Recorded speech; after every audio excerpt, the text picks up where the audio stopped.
Так, келгиле мындай кылабыз анда. Сүрөтүбүздү сүрөттү дагы кичинерээк кылабыз дагы мондай кылып туруп тексттин ичине киргендей кылып коебуз. Ошондо жана сапаты начар экендиги да анча билинбей калат. Ошондо анан тиги немелер да бата турган болот. Могу жерге мындай кылып алып келсек, биз өткөн сабагыбызда үйрөнгөндөй кылып туруп бул жерде мындай нерсе кылсак да болот.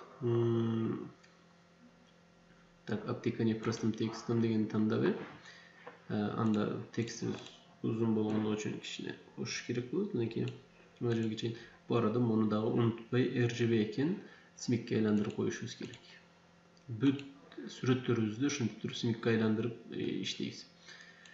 Так, андан кийин экинчи немебизди алып келелик. Ажайып жерди. Бул жакка болсо дагы заголовок келет. Келгиле заголовокторду биротоло коюп кетебиз. Жанагындай. Мунун дубликатын алабыз. Бул жакка дубликатын алдым. Андан кийин алып келип туруп муну ал жакка коюп атам.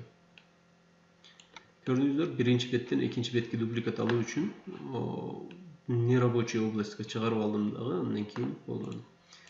Так, бул экөөсүн группировать этип туруп могу жерге топ дейбиз. Андан кийин буга болсо right деп коебуз. R менен, анткени бул линия бул жакка сыртка чыгыш керек деген болчубуз. Так, бул жерге болсо текстибизди алып келебиз.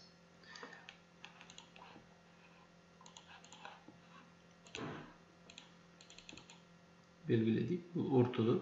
Бу арада бул ортодо болуш үчүн дагы азыр ортодо деле болбой калды. Ошон үчүн мындай кылайлы.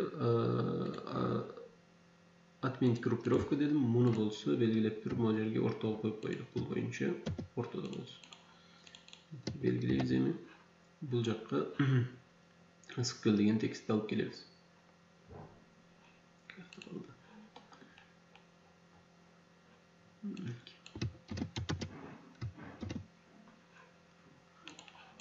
Ошондой кылсак болот болуш керек. Андан кийин муну дубликатын алабыз бул жакка. Shift менен алып келдим ошолорду. Немесин четтери ошондой эле немеде калсын деп. Бул жакка болсо кийинки неменин кийинкиси кайсы болчу? Арсланбап деген жазууну алып келип коебуз заголовок катары.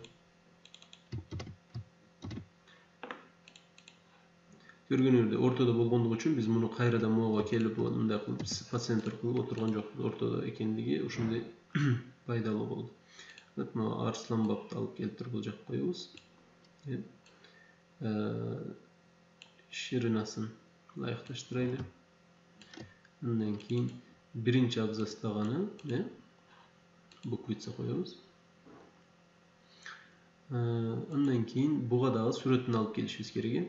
Андан мурун болсо мына мондай кылып туруп бул жакта эң акыркы немеге чейин алып келебиз. Батпай калды. Батпай калганда эмне кылат болчубуз? Текст алып келип туруп бул жакка койдук. Мунун уландысы бул жактан улансын дейбиз. Андан кийин бул жерге алып келип коебуз. Туурабы? Ошондо азыр дагы жылат биз бул жерге сүрөттү алып келгенибизде. Андан кийин бул дагы ылдыйга түшөрү. Сүрөттү алып келелик.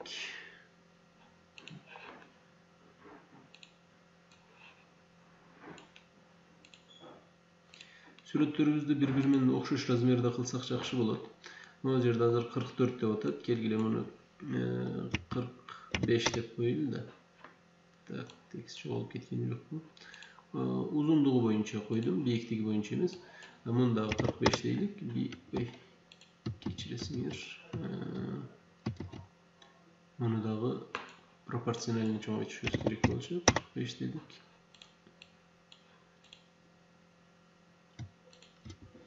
Top right деп коеюн, унутпай. Андан кийин муну дагы 45 дейбиз. Андан кийин буга келип туруп top left дейбиз. Бул сол тарабына болсо ушундай неме кылып кетелик.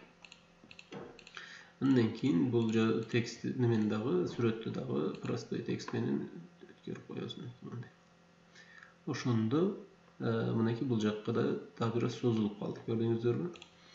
Андан кийин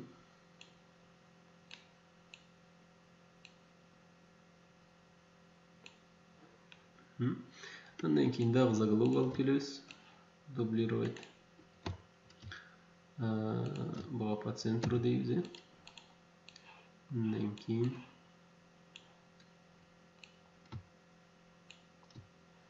Эми бул жерде биздин немебиз, могул заголовогубуз бир аз кыскараак болуш керек. Анткени могу бүктөлө турган жерлерден өтүп кетип атат. Ошон үчүн бүктөлө турган жерге чейин кылып кыскартып коебуз муну. Фондогу көк сызык эле.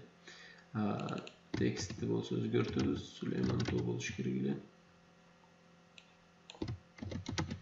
Бул жерлердин баарына барыш керек, көрүш керек деп ойлойм.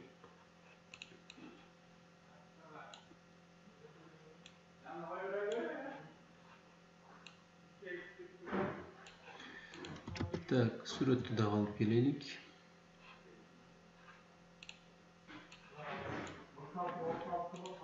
Так, мында узундугун 45 дейlik. Bunu dağı.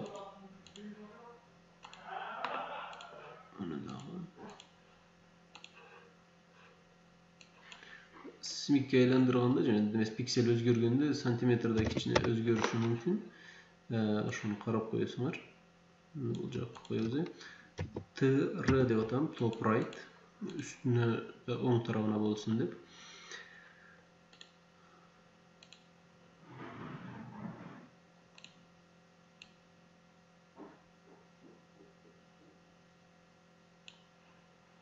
Так. Ondan keyin daha bir alıp geliriz bu jakka.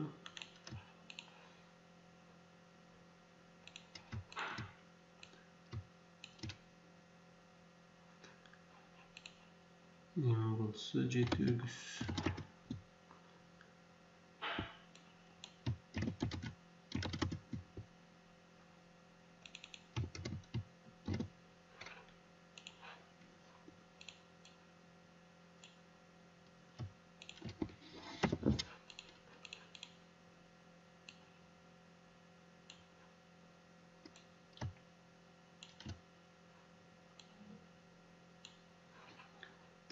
Dağı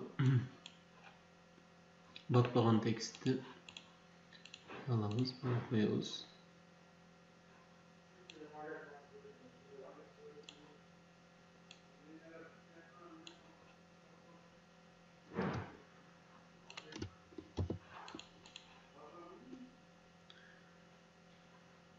Tak.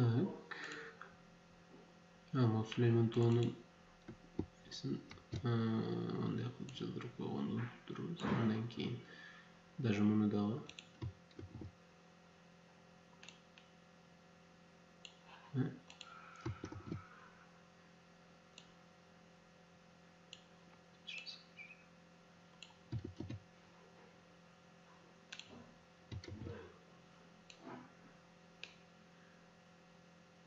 Ondan keyin bunu birinci abzasına özüneli okuyutsa koysak.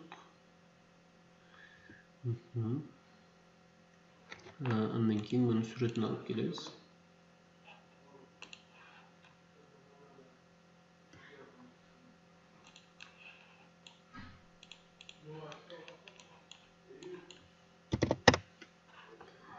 Так, сабагыбыз biraz sozulup кетип атат. Балким мен бул жерде сабакты бөлүшүм мүмкүн. Бөлсөм дагы уже түшүнүңөр кандай кетип атканыбызды, эмне болуп атканын карап уланта бересиңер. Мен болсо видеону токтотпой эле бүтүрүп сала берейин. Андан кийин керек болсо монтаж кылып атканда айтып коем. Так, мен муну болсо бул жактан алдым. Анткени узунураак болгону керек. Бизге могул четке чейин келе турган болуп турабы. Мынакей. Андан кийин бул жакка болсо кийинки текст алып келелик. Бураны.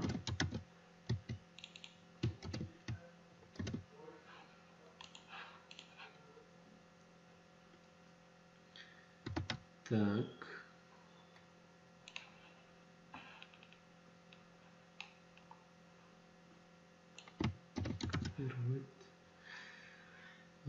Süleyman Tuğ'dan kopya kılayım. Bu bukvitsa koyğonda unutturuz o.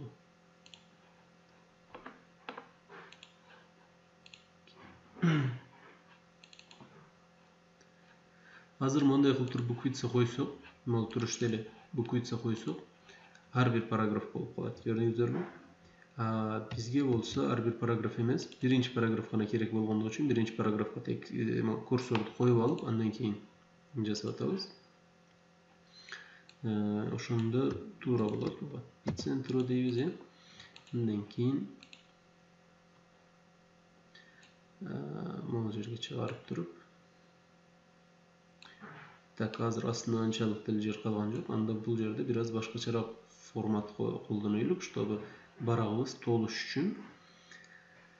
Endi qilamiz, Burananın suratini olib kelamiz. Burananın surati bo'lsa, internetda ko'pli suratlari bor Burananın. Biz boshqa nima qilaylik?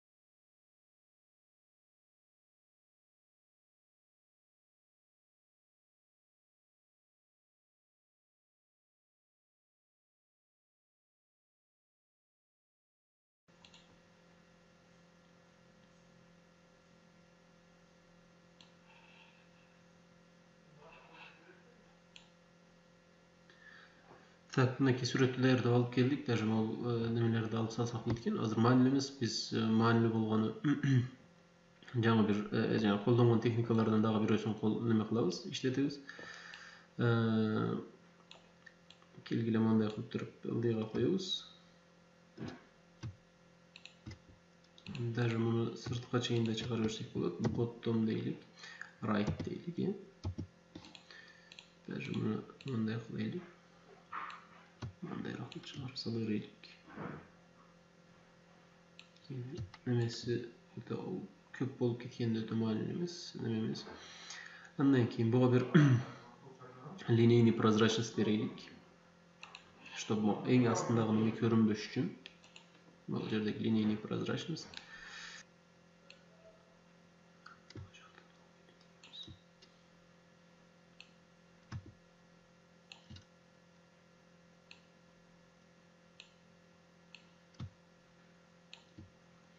Bunday qilib qo'yaylik deb o'tamda. Undan keyin bu qadağı ne qilamiz? Birinchi tekstimizni olib kelaylik, hozir shuni ko'rish uchun. Tekstimiz qanchalik uzun ekanligini negizi bilmaymiz. Qaragan yo'qman.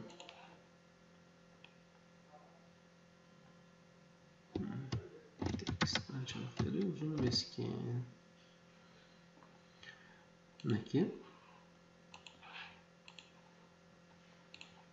Anda biz bu suratimizni birinchi bo'lib mol nima bilan, fon bilan bu suratni kesib olamiz. Bu oshqcha bo'lgan joylar bo'lishi kerak deganmiz.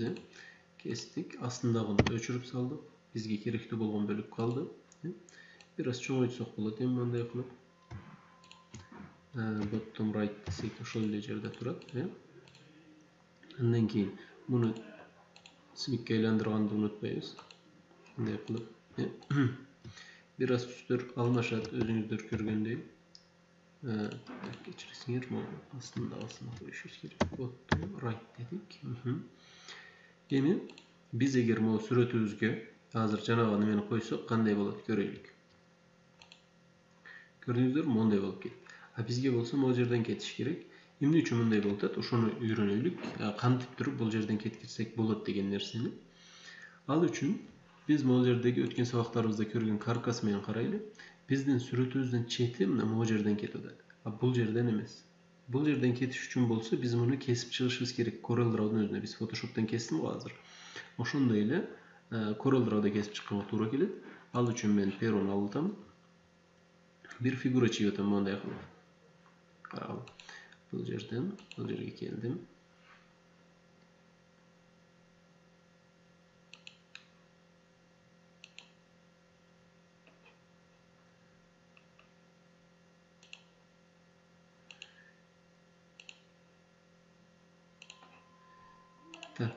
Bu sırtdagi bölüge öte manim emes. Sırtda alıstan deli geçse bolur. Burası men bu figura menen kanday nerse jasaytkenimdi aytayın. Mol figura menen mol suretty kesem. Onday kılıp kesilişini alıp andan keyin o fondogo suretty alıp salam. Oşonda bizden nememiz kanday boldu? Suretimiz monday bolup kesildi. Endi buga aptikaniya простым текстом дегенди бере турган болсок, баары бир дагы могул жерден кетип атат. Бул үчүн aptikaniya простым текстом дегендин свойствосун карашыбыз керек. Свойствосын болсо каердан табабыз? Объект тандайбыз. Окно настройки, свойства объекта же болбосо Alt Enter дегенди бассак болот. Мына бул жерден ушунда свойства объекта деген бөлүк чыгат. Bunun içinden сводка деген тандай турган болсок, могул aptikaniya текст боюнча биз неме кылсак болот. Мынакей aptikaniya тексттин иконкасы турат. Азыр эмне деп турат? Квадрат обтекает слева деп турат. То есть могул жерден түз кылып, квадратный кылып алып кетип атканын көрсөк болот. Ошон үчүн биз муну алып туруп aptekает слева деген тандап койсок, мынакей мондай болуп кетти. Могул жерде бир боштук калды. Бул жерге бир oyma siyahlı же болбосо келгиле логотиптерди алып келип коебуз, чтобы толтуруш үчүн эле. Андан кийинки бетке өтөрүбүз. Албетте муну азыр жөнөкөй эле неме кылып жасап аткандыгыбыз үчүн неме кылып атабыз. Болбосо муну толтуруш үчүн башка нерселерди ойлонуш керек болот. Азыр убакыт тар болуп аткандыгы үчүн bu arada tekstibizden nemesini bolacak için kötörüp koysak bolot, уже bizge nemesi çok. Andan keyin o obyekti öçürüp salsak bolot, уже kesip aldık. Bu suretin уже keregi yok. Bu smik boldu. Büt bardık suretlerimiz bu RGB eкен. Преобразовать смик дейбиz. Так, смик. Так, bu içki bölüge uşентип туруп бүттү десек болот. Келгиле анын бүтөрдөн мурун дагы бир нерсени кошуп коебуз. Фонго бир сүрөт кошуп коебуз. Бул сүрөттү алайлы. Мындай кылып коюп койсок болот. Мындай көрсөтүш үчүн эле кылып атам. Кааласаңыздар койбосок да болот эле. Муну кичирейтелик.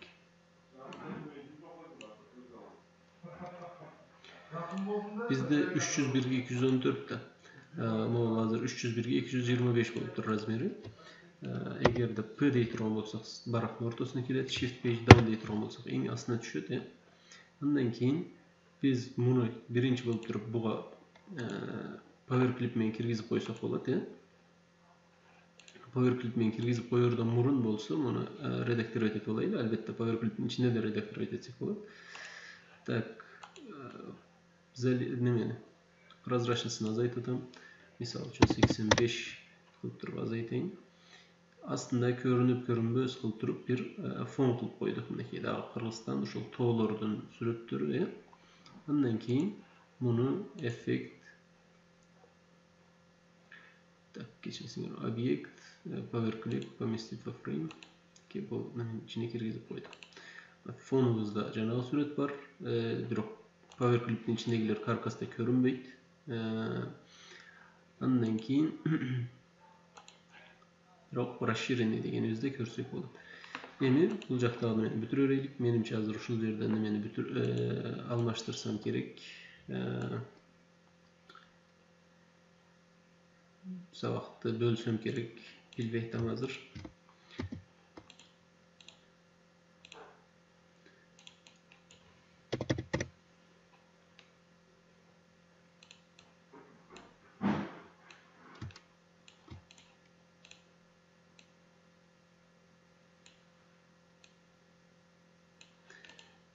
Бул текст бул жакка алып келдик, жана айтканыбыздай эле.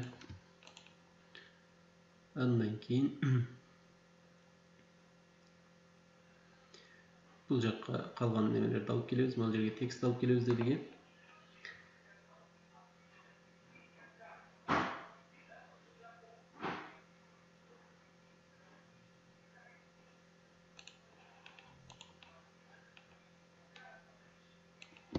Кыргызстан деген текст алайлы.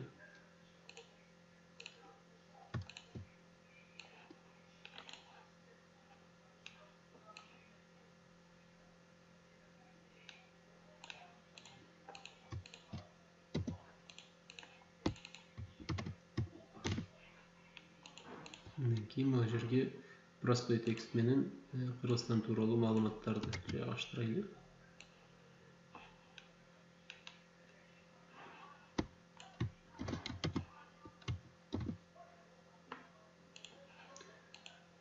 Жанагы Алис деген шрифтке коелук, анткени биз аны фирменный сыяктуу уже колдонуп калдык. Фирменный дейбиз, мындай дизайнда ошол шрифтти колдондук.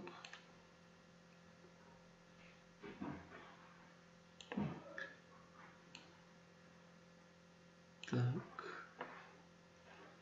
Ичкерide кайсы размерди колдонмок элек? 8.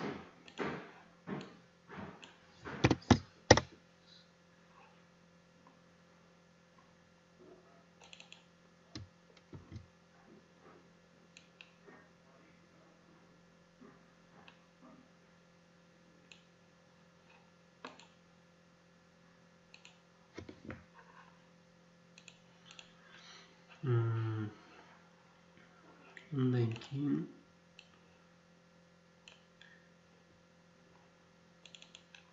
так, бул шрифтти менин оюмча жирный кылуу мүмкүнчүлүгүбүз болбосо керек. Же барбы? Жок. Макул, ошондой калат экен анда азырынча. Же болбосо мындай кылып койсок болот. Ар бир ошол жирный болуш керек болгон жерлердин астын сызып койсок болот,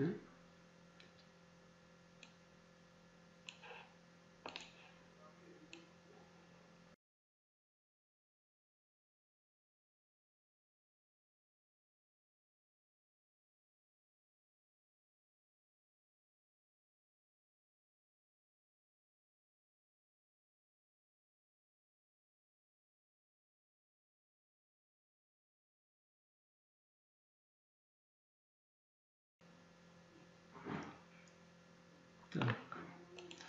Бул да ошондой бүтсүн. Бул жакка болсо Кыргызстан герби менен желегин алып келели дагы. Андан кийин астына Кыргызстанга сизди күтөбүз деп туруп, иконкалар менен жана социальный сеть немелерин коюп коелук.